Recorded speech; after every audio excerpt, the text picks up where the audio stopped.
जो हम जहाँ पे अभी ये दूसरे मंदिर पे आए हैं, जहाँ 9 ग्रहों का है, ये जवारी मंदिर है। ये राजाओं चंदेलों की मोहर है, स्टाम्प। स्टाम्प पहले चला करते थे, आपने देखा हो, आज भी हमें बहुत देखने को कॉइन मिलते हैं, लेकिन राजा महाराजाओं के यही चलते थे, जो राजा रूलिंग में उन्हीं के अपने सिक्के। तो यही प्रिंट यहाँ के वस्त्रों में देखने को मिलते हैं। आपने देखा होगा खजुराहो के 50-60 किलोमीटर आसपास आपको कोई भी फैक्ट्री, कारखाना, कोई भी इंडस्ट्री नहीं दिखाई दी होगी। ना तो खजुराहो में आपको सेकंड फ्लोर से मकान ज़्यादा मिल सकता है देखने के लिए। यहाँ का रीजन है archaeological survey of India ASI विभाग, और दूसरा फॉरेस्ट डिपार्टमेंट पन्ना टाइगर रिजर्व लगा हुआ रहने पर। तो यहाँ पे कोई भी फैक्ट्री बनाना अलाउ नहीं है, क्योंकि ग्रीनलैंड में आता है और ASI में आता है। तो इस पहाड़ के पीछे लोग रहते हैं आदिवासी, जहाँ पर अभी भी जी, जहाँ पर बैंदी गांव है, इस पहाड़ का नाम पीछे बैंदी गांव है, जहाँ पर आदिवासी लोग यहाँ पे बांस के कपड़े बनाते हैं, बांस की साड़ियाँ, कुर्ते, दुपट्टे, जैसे आपके बनारस में सिल्क के बनाए जाते हैं, यहाँ पे बांस के। तो उन्हीं में ये प्रिंट डाले जाते हैं, क्योंकि राजाओं चंदेलों का कॉन्सेप्ट था कि बांस के कपड़े पहनने से वंश की बढ़ोतरी बढ़ती है।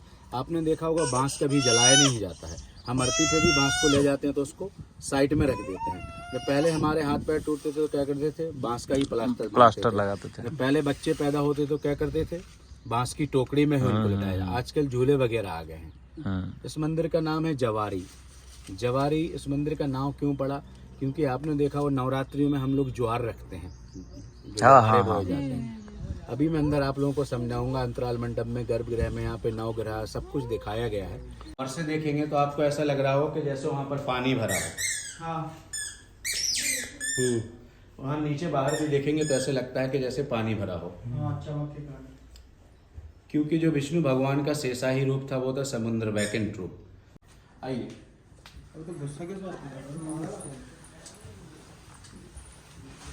देखिए पीछे मुड़ के देखेंगे, सबसे पहले मिलता है हमें अर्धमंडप, जिसे कहते हैं प्रवेश द्वार। पहले के लोग देखिएगा कितने लंबे होते थे, 8 से 10 फीट के, जैसे माता कुंती और भीम। दूसरा होता है महामंडप। महामंडप जहाँ पे देखिए ब्राह्मण लोग बैठ के पूजा पाठ किया करते थे, हवन कुंड। दूसरा आकाश मंडप में देखिए कितनी सुंदर डिजाइन निकाली हुई है कि आजकल कोई कारीगर POP से ऐसी डिजाइन नहीं निकाल सकता है। तो खजुराहो को कहा है कलहा की भूमि। एग्जाम्पल के लिए कहते हैं चित्रकूट कामतानाथ तपोभूमि, प्रयागराज मोक्ष भूमि, अयोध्या कर्म भूमि, महोबा वीर भूमि और खजुराहो कला भूमि। क्योंकि खजुराहो में जो कलाकारी दिखाई गई है वो कहीं नहीं दिखाई है।